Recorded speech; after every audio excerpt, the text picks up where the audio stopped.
डब्बा कार्टेल, नेटफ्लिक्सची नवी वेबसिरीज, ज्याची स्टोरी घडते आपल्या मुंबई आणि ठाण्याच्या रस्त्यांवर. या स्टोरीमध्ये पोलीस आहेत, गर्दी आहे, छोटे चिंचोळे रस्ते आहेत आणि या स्टोरीमध्ये शैला आहे. शैला काय करते? तर जेवणाच्या डब्यातून अंमली पदार्थ पुरवते. पोलिसांचं नेटवर्क, कॉम्पिटिशनवाल्यांची ताकद, सगळं काही मोडून. ही वेबसिरीज बघून अनेक लोक शैलाची तुलना दाऊदची बहीण हसीना पारकरशी करतात. पण मुंबईत अंमली पदार्थाचा धंदा करणं जेवढं हसीनाला जमलं नाही, तेवढं दुसऱ्या एका स्त्रीला जमलं. तिचं नाव बेबी पाटणकर. हाजी मस्तान ते दाऊदच्या गर्दीत टिच्चून उभी राहिलेली बेबी पाटणकर. मुंबईला आपलं साम्राज्य बनवायचा प्रयत्न करणाऱ्या, अंमली पदार्थाचं रॅकेट उभारणाऱ्या बेबी पाटणकरची ही स्टोरी डब्बा कार्टेलपेक्षाही डेंजर. नमस्कार, मी अनिकेत आणि तुम्ही पाहताय बोलभिडू. शशिकला माजगावकर हे तिचं खरं नाव.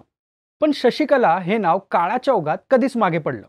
आज सगळेजण तिला बेबी पाटणकर म्हणूनच ओळखतात. सगळेजण म्हणजे कोण? तर दुबईत बसलेल्या डॉन पासून ते मुंबईच्या पोलीस चौकीतल्या कॉन्स्टेबल पर्यंत सगळ्यांना तिचं नाव माहिती. ती इतके वर्ष काय करत होती ते पण माहिती. तिचे आतले बाहेरचे सगळे संबंध सगळ्यांना माहिती. पण तिला अटक करण्याचं धाडस मात्र कोणाच्यातच नव्हतं. एन्काउंटरच्या नावाखाली भल्या भल्या गुंडांचा नायनाट होत होता. पण ही बाई तशीच होती. सत्या पिक्चरमधला भिकू मात्रे जसा होता ना, अगदी तशीच.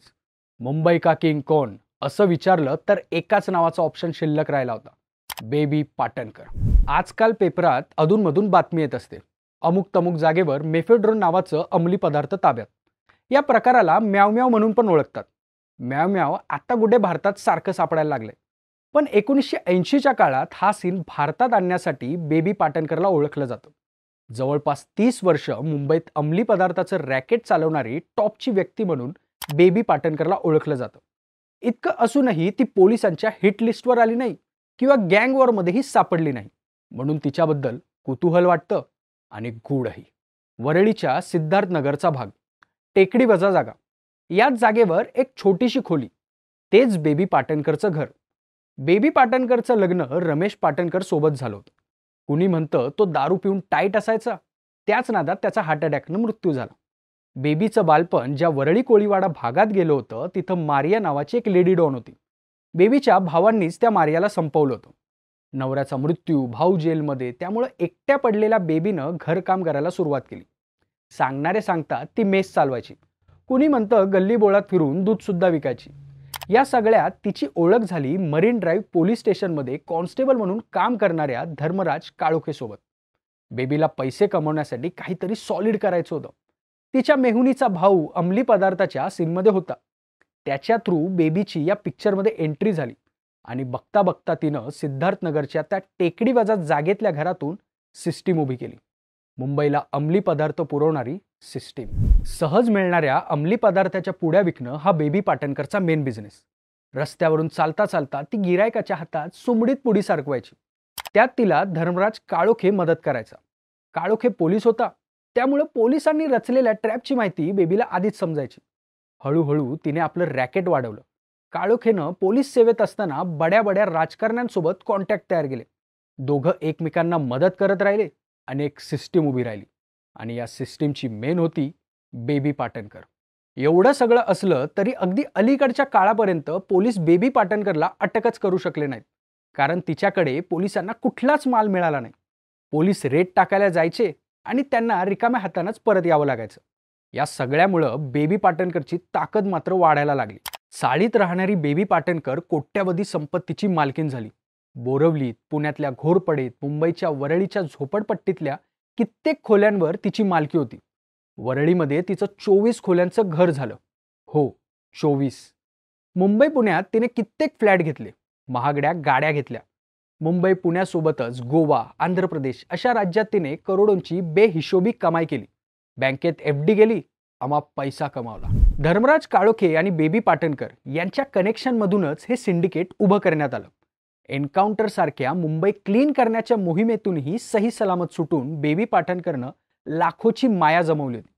बेबी पाटणकरची मुलं, तिचं कुटुंब, सुना आणि दुसरीकडे धर्मराज काळोखेचं कुटुंब, दोन्ही कुटुंबांचा या व्यवसायात प्रत्यक्ष अप्रत्यक्ष सहभाग होता असं सांगण्यात येतं.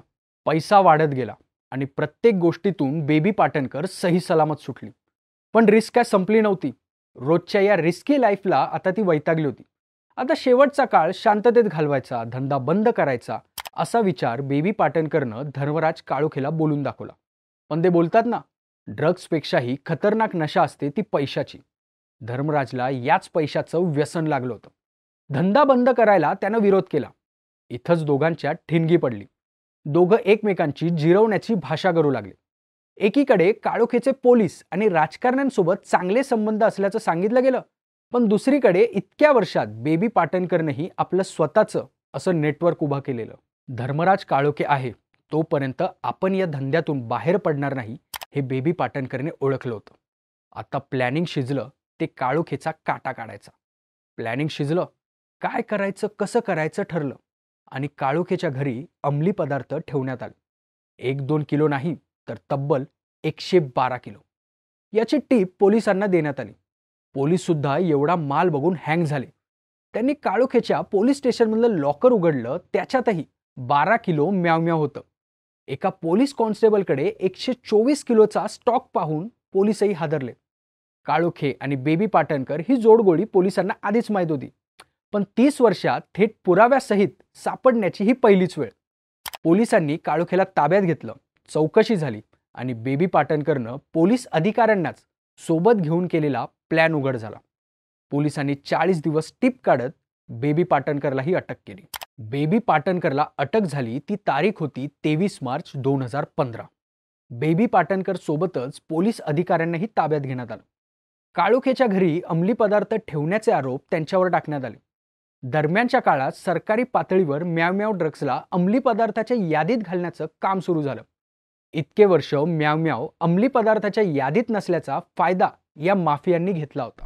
पण या सापडलेल्या 124 किलो मालाचं फॉरेन्सिक रिपोर्ट जेव्हा कोर्टात सादर करण्यात आलं, तेव्हा एक वेगळाच ट्विस्ट आला. हे म्याव नव्हतं, हे चायनीज करण्यासाठी लागणारं अजिनोमोटो होतं. क्राईम ब्रँचनं चंडीगडच्या सेंट्रल फॉरेन्सिक लॅबमध्ये सॅम्पल पाठवले, तिथेही हे अजिनोमोटो असल्याचाच रिपोर्ट आला. पण या पोलीस अधिकाऱ्यांनी काळोखेच्या घरात काही अंमली पदार्थ ठेवल्याचं सिद्ध होऊ शकलं नाही. 4-5 वर्ष केस चालली आणि त्या 5ही जणांना निर्दोष सोडण्यात आलं. राहिला विषय धर्मराज काळोखेचा, तर धर्मराज काळोखेच्या खिशात एक दारूची बाटली आणि थोडंसं हशीश सापडल्याचा गुन्हा नोंद करण्यात आला. बेबी पाटणकर मात्र या सर्वात अडकली. बेबी पाटणकरवर अंमली पदार्थांतर्गत केसेस दाखल करण्यात आल्या.